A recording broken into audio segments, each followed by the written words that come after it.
Another way to make your writing more interesting is to go ahead and try different leads on for size. We talked about a bunch of different ways that we could start our narratives.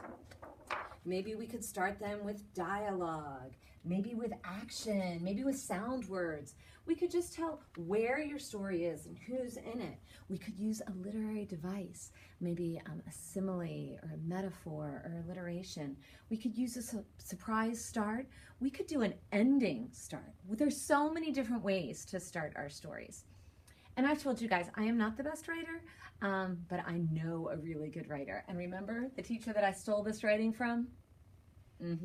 He did a fantastic job with his story. So he showed 3 different examples of how he could start his sledding story. The first was with dialogue. "Look out below," I called as I jumped belly down onto the sled. In an instant, I was careening down the hill, the wind rushing against my face, my hands gripping the toboggan sideboards. Don't you want to know what's going to happen? That was a great way to start. He started with dialogue. Now it's the same story, but this time he decided to start it with an action. And what action was it? A crash. Crash! The sled shattered into a million pieces. Splinters of wood flew through the air as I lay face down, writhing in pain.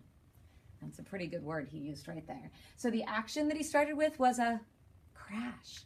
Still the same story. It's still about sledding. But he figured out a new way he could have started it. And the last one, he did this great image. My head was pounding like a drum. I was screaming like a wild banshee as I laid in the snow. My face began to go numb on the melting snow. Can't you just picture that? He made such an image in my brain. I don't know which way Mr. Bain decided to start his story, but I think all 3 of those leads are fantastic ways to start. When you are writing your narrative, try different leads on for size. Maybe try dialogue, maybe try action, maybe try an image.